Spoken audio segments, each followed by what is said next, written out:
Bonjour à tous et à toutes. Je suis heureuse de vous retrouver pour vous présenter mes vœux les meilleurs pour vous, pour vos proches et pour l'année qui s'ouvre. Je me permets d'ajouter que je vous souhaite en particulier que l'année soit douce, parce que je sais qu'elle est ces temps-ci plutôt abrasive pour les uns et pour les autres.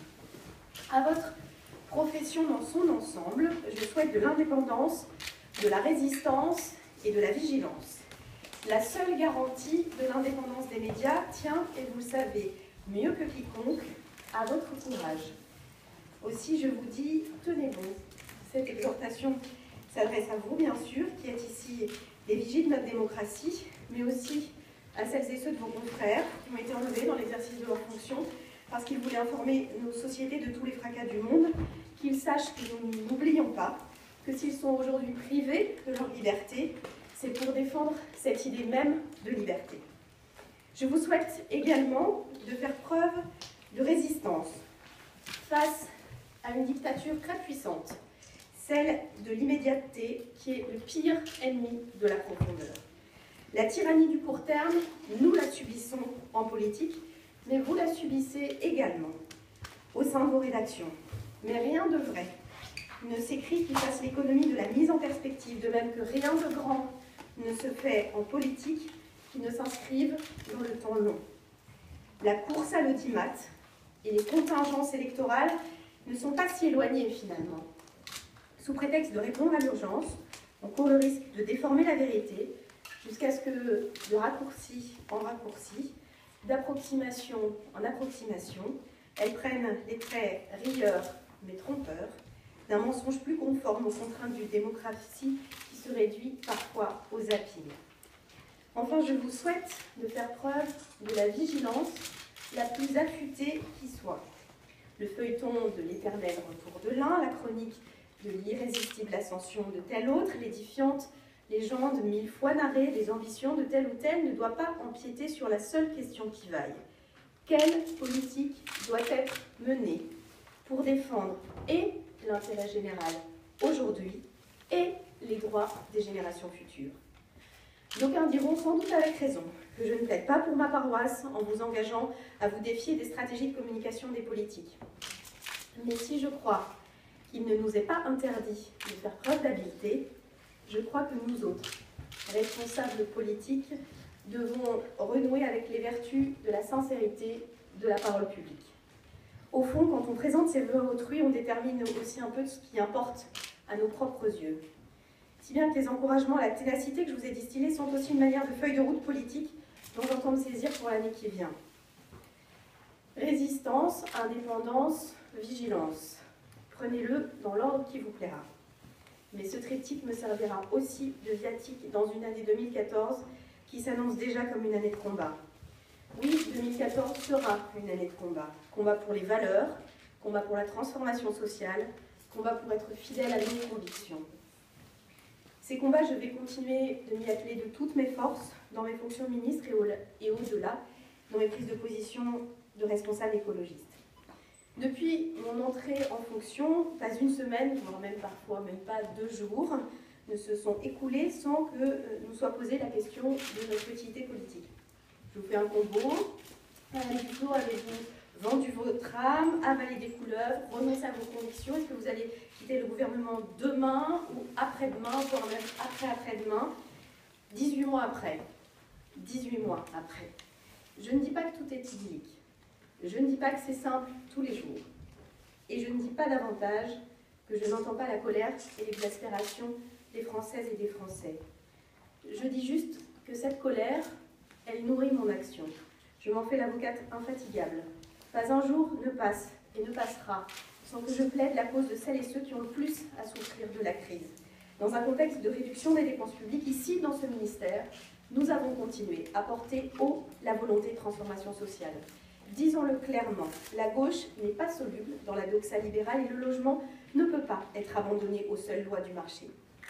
Si nous reprenons bien volontiers à notre compte la nécessité de mettre de l'ordre dans les finances du pays, nous autres écologistes affirmons que la priorité absolue est de changer de modèle. C'est ce que nous appelons la transition écologique, une conversion de l'économie qui mette l'innovation au service de la préservation des équilibres écologiques et sociaux. En 2014, dans cet esprit et en tant que ministre de l'égalité des territoires, je porterai le projet de mise en place de nouveaux indicateurs pour mesurer la prospérité d'un territoire. Si vous cherchez des idées d'eux, en voilà une. Faire du développement humain la mesure de l'efficacité de nos politiques publiques. Changer d'indicateur, c'est changer de regard. C'est le premier pas vers un changement de perspective. Si nous voulons affirmer que chaque territoire de ce pays doit participer de la cohésion nationale, si nous voulons faire en sorte que la mondialisation ne vienne pas détruire les solidarités anciennes, si nous voulons faire de la question de l'égalité un horizon renouvelé de l'action politique, alors il est urgent de moderniser notre vision du monde et de notre pays. J'y reviendrai, car je veux que nous fassions de 2014 l'année de l'égalité des territoires. Mais tout d'abord, puisque c'est l'exercice imposé, laissez-moi vous dire un mot de ce qui a été accompli dans ce ministère en 2013. Nous avons agi pour la construction. Vous le savez, ça a été dit à de nombreuses reprises, c'est une priorité pour le gouvernement. Une priorité de répondre aux difficultés rencontrées par les ménages pour se loger, une priorité pour relancer un secteur économique fortement pourvoyeur d'emplois durables et non délocalisables, une priorité qui se traduit par deux objectifs très ambitieux, la production de 500 000 logements par an, dont 150 000 logements sociaux. Ce n'est pas un secret, l'année 2013 se situera encore loin de ces objectifs. Et je veux le redire, pour faire lien avec ce que je vous disais tout au début, il aurait été facile de ramener ces objectifs à des objectifs atteignables pour pouvoir ici devant vous me féliciter que nous les aurions acquis. Je veux simplement redire que l'objectif de 500 000 logements par an est le seul qui vaille si l'on veut s'attaquer à la crise du logement de manière structurelle. Ce chiffre, en même temps, est évidemment très difficile à atteindre puisqu'il faut se souvenir que depuis 30 ans, seules 3 années ont dépassé les 350 000 logements par an, les 375 000 logements par an mis en chantier. Vous voyez bien ici que l'ambition que représente un objectif de production annuelle de 500 000 logements devra nous conduire à changer d'échelle. Les chiffres de 2013 sont maintenant connus. Ils seront de l'ordre de 335 000 logements. C'est une baisse de 5% par rapport à l'année 2012 pour laquelle 346 000 logements avaient été commencés. 346 000 logements, c'est la moyenne de la production annuelle en France constatée ces 20 dernières années. Avec 335 000 logements mis en chantier, nous avons, et c'était notre objectif, résister et aider le secteur à résister dans un contexte extrêmement difficile du fait de la crise. Pour relever ce défi, des outils puissants ont d'ores et déjà été mis en place. La loi de mobilisation du foncier public, elle a maintenant 1 an et quelques jours. Cette loi en faveur du logement et sur le renforcement des obligations de production de logement social porte ses effets. Près de 250 emprises foncières ont été identifiées et peuvent être mobilisées. Les premières signatures sont intervenues à Caen, Bordeaux, Paris, Grenoble, Toulouse. Et je me félicite par exemple que dans l'intramuros de Saint-Malo, l'ancienne gendarmerie soit transformée en 15 logements sociaux. Ce sont évidemment des toutes petites rivières, mais qui, additionnées, nous permettront d'atteindre nos objectifs, et notamment nos objectifs de mixité sociale. Les relations avec les grands partenaires du ministère ont été redéfinies sur une base marquée par la confiance, l'exigence et l'engagement. La lettre d'engagement signée avec Action Logement il y a 1 an, le pacte avec l'Union sociale pour l'habitat il y a 6 mois en sont l'expression. Nous constatons donc en ce début d'année les premiers succès de cette mobilisation du secteur social. Le nombre de logements sociaux agréés au cours de 2013, contrairement à ce que pouvait dire un certain nombre de gens il y a quelques mois, est en nette hausse par rapport à 2012. Ce sont ainsi plus de 117 000 logements sociaux qui ont été agréés cette année, soit 14% de plus que l'année précédente. Avec la baisse à 5,5% au 1er janvier du taux de la TVA sur le logement social, reconnu comme un bien de première nécessité, la relance engagée dans ce secteur s'accentuera en 2014. Le troisième outil, c'est celui du recours aux ordonnances pour accélérer les projets de construction. 6 ordonnances, annoncées le 21 mars, ont déjà été publiées afin de lutter contre les recours abusifs, d'accélérer le traitement des litiges, de faciliter la révision des documents d'urbanisme via une procédure intégrée pour le logement, de favoriser la réalisation de projets de densification. La dernière ordonnance, qui visera à créer un véritable statut du logement intermédiaire pour en favoriser la production sera présentée dès le mois prochain au Conseil des ministres. Elle est actuellement en cours d'examen final au Conseil d'État. Nous avons agi contre la précarité énergétique. Je vous disais, puisqu'il faut parfois se retourner sur ce qu'on a dit l'année d'avant, il y a un an exactement, que ce serait un enjeu et un chantier majeur de cette année 2013. La mise en œuvre du plan de rénovation énergétique de l'habitat s'est traduite dans son volet de lutte contre la précarité énergétique par de très bons résultats en 2013. Plus de 31 000 logements financés en 2013, à comparer aux moins de 20 000 financés en tout depuis la mise en place du programme Habiter mieux en 2011. C'est la première année que les objectifs sont atteints, avec une vraie rupture d'échelle à l'été 2013, moins de 4 000 dossiers avant l'été, 27 000 entre la rentrée et la fin de l'année. La performance énergétique est en outre au rendez-vous, puisqu'en moyenne, sur les dossiers déposés, on compte 39% d'économie d'énergie prévisionnelle. Pour le parc social, on constate également une vraie rupture d'échelle à partir du passage du taux de l'éco-PLS à 0,5% cet été. On est passé d'un rythme de rénovation de 2 000 par mois avant l'été à 5 000 par mois à l'automne. Ces bons résultats ont été atteints, et je veux le dire devant vous, grâce à la mobilisation des territoires et des professionnels. Il faut poursuivre dans cette voie et amplifier l'effort, notamment dans les copropriétés, et je pense qu'un certain nombre de dispositions issues de la loi ALUR viseront à débloquer les décisions de travaux. Nous avons agi pour lutter contre le mal-logement.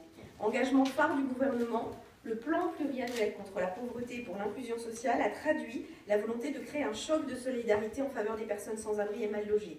En 2013, plus de 7 000 places nouvelles d'hébergement d'urgence ont été créées et plus de 7 600 places en logement adapté, car l'accès au logement est la priorité.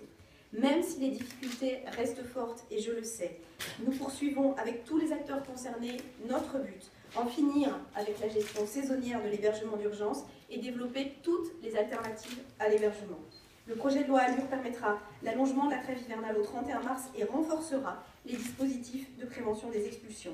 Il améliore aussi très significativement les moyens de lutte contre les marchands de sommeil dont sont victimes les personnes les plus vulnérables. Je veux ajouter, puisque nous parlons de droit au logement, que cette année, dans quelques jours même, nous fêterons le 60e anniversaire de l'appel de l'abbé Pierre. Je ne souhaite pas que cet anniversaire soit l'occasion d'une célébration purement iconique. Je crois qu'il ne l'aurait pas souhaité non plus. Mais je souhaite que ce soit l'occasion de donner un nouveau souffle. Je crois que nous aurons l'occasion d'en reparler d'ici une dizaine de jours. Je veux simplement insister à ce stade sur le fait que la loi ALUR a bien pour ambition de rompre avec le laisser-faire et le fatalisme qui ont trop longtemps inspiré les politiques du logement de ce pays. Et puisqu'il est de bon ton, dans la période actuelle, de faire l'éloge de la politique de l'offre, je veux dire en quelques mots simples quelle politique globale est conduite ici et quelles sont, dans le champ qui est le mien, les conditions de réussite d'une puissante et saine politique de l'offre de logement. Depuis quelques jours, un nouveau débat s'amorce en effet à gauche. Depuis 30 ans, la pensée unique nous affirmait que seul un marché libre et non régulé serait un remède à la crise et permettrait à l'économie de retrouver son équilibre. Pour avoir de vraies citations, donc vous me permettrez ce matin de citer Ronald Reagan, qui avait, de façon très libérale, très lapidaire, résumé la condition libérale d'une formule « L'État n'est pas la solution, il est le problème ». Pendant 30 ans, les uns et les autres se sont ainsi convertis à une dérégulation sans limite et à la croyance aux seules vertus du marché. La crise de 2008 des subprimes est venue mettre un coup d'arrêt à ces chimères. Le marché libre a produit ses conséquences. L'endettement privé généralisé a conduit à un coûteux sauvetage des banques qui est venu, et on le sait, creuser les déficits publics. La finance libre dans le poulailler libre a provoqué l'irresponsabilité du secteur bancaire. Alors, l'espace d'un instant, sans doute d'un fragile instant, le besoin d'une régulation nouvelle a été affirmé de toutes parts. Mais chasser le naturel, il revient au galop. Les libéraux auraient aimé que ce soit qu'un mauvais rêve et que l'ordre immuable des choses revienne. Je le dis avec force, sur ce point, nous ne pouvons pas céder, nous ne devons pas céder. C'est le cœur du bras de fer qui nous oppose depuis toujours dans l'histoire. La véritable frontière entre la gauche et la droite. Intervention et régulation, ou marché libre et concurrence généralisée. Les écologistes ont voulu ajouter plus d'un codicille à l'histoire des gauches, en posant la question de la finalité de la croissance, Ils ont voulu dire qu'au-delà de la question du rôle de l'État, il fallait aussi questionner les modes, les finalités de la production. C'est selon cette double matrice que je me situe dans le débat qui s'ouvre. Pour dire les choses autrement, loin du débat entre la première et la deuxième gauche, que certains voient poindre, je plaide pour que naisse une troisième gauche post-productiviste. La question est moins de définir les contours de la social-démocratie que d'inventer la social-écologie capable de répondre aux mots et aux enjeux du XXIe siècle. Les écologistes n'ont jamais plaidé pour une relance par la demande, si celle-ci revient à favoriser la surconsommation, à provoquer l'inflation et à encourager le gaspillage des ressources naturelles.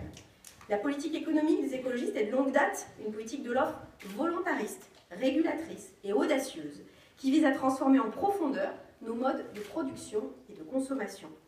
Ainsi, si on prend pour exemple le domaine du logement, au cours des 10 dernières années, la droite française a privilégié une politique de la demande, une politique suivie par les conservateurs britanniques aujourd'hui.